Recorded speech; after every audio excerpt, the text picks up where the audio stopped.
Hey, good morning, everybody. It's Josh here. Welcome back to a beautiful brand new week.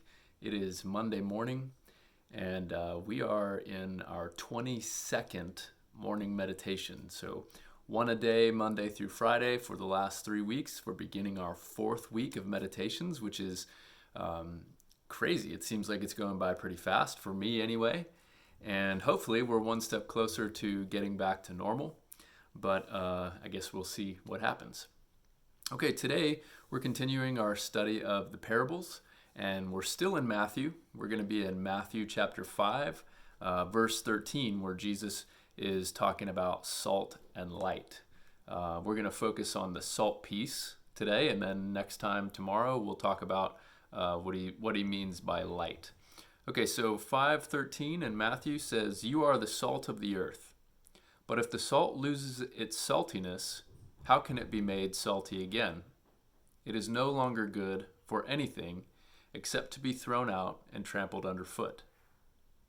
And then he goes on to say that you are the light of the world, and we'll get into that next time.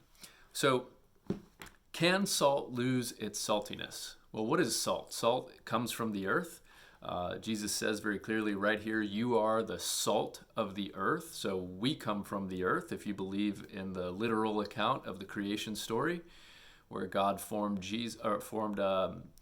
Adam and Eve from, the dust of the earth, and so we, like salt, come from the earth.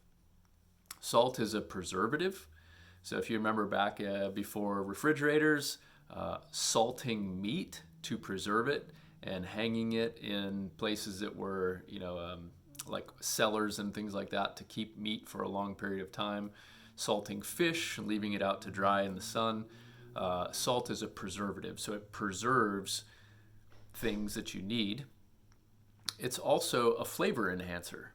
So talking about adding and enhancing the flavor of your life, depending on your quality.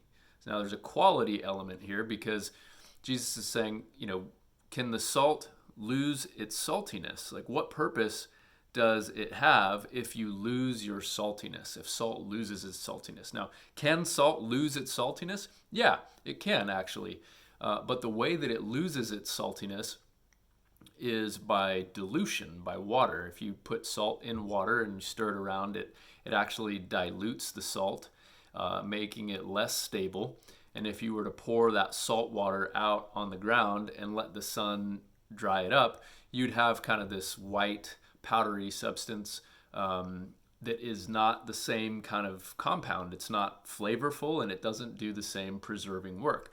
So there's also this layer of dilution, making something like salt less stable, something else, losing its saltiness. All right, so you add all those things together. What is Jesus saying? Basically, if you want a quality experience in this world, in this life that you've been given, it's yours, plain and simply. You, being salt of the earth, you're already equipped with the things to enrich your life, enrich the flavor of your experience while you're here. You're already in possession of the things that preserve the best parts of life: love, peace, joy, patience, understanding, the fruits of the Spirit. All of these things enhance the quality of your life experience. Now, most of us just don't know that. And that's the tragedy. And that's the whole purpose of these parables and things, is to get us to wake up to the reality that we are the salt of the earth. Now, we, as the salt of the earth, we get diluted. We get diluted and we lose focus on these things that we've been born with, these preservation aspects of our soul and the enriching aspects of our soul. And it gets diluted by the world. It gets diluted by this false reality of things that, mankind says matters a lot that doesn't really matter at all, So as we're diluting ourselves, we're putting in the world into our minds and being in the world and of the world. being in and of the world is diluting your saltiness. And Jesus says, what good is it? I mean, what else can you do besides throw it out and let it be trampled underfoot? Now, here's something interesting about that part is when you throw it out and it gets trampled underfoot, there's still a little tiny bit of salt, even though it's in a different form, and it gets reabsorbed back into the earth. Remember, if we came from the earth and we are the salt of the earth, and salt does come from the earth, it comes from the ocean, it comes from the soil in some places, then there's this sort of reintegration aspect too. And that's kind of like the key linchpin to this parable is when you lose your saltiness, when you've put so much of the world into you to where you've lost your saltiness, there's no flavor to life, there's no preservation of life.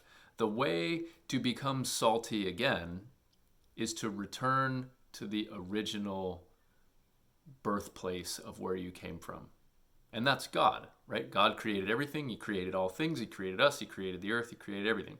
So returning to God in that aspect, returning to our base creative starting point is the way where we can sort of regain our saltiness, where we can wake up and remember that we have these qualities inherent in us, and they were given to us out of the grace of God so that we may have life abundantly. And again, these are all the things that Jesus came to teach us. So I'd like for you to consider that today. Consider your life. Consider your quality of life.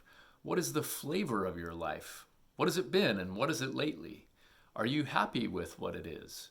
And how much of your happiness and self-fulfillment can you control? Lord knows there's so many things that we can't control, but what can you control? How can you preserve the best aspects of your being and enrich your own life, the flavor and the quality, because that's going to spill out over into other people's lives as well, being the salt of the earth. And that's why he pairs the salt of the earth and the light of the world in back-to-back parables.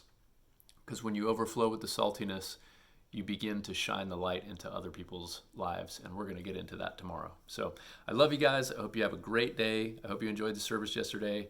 I love you, and we'll see you next time. Bye.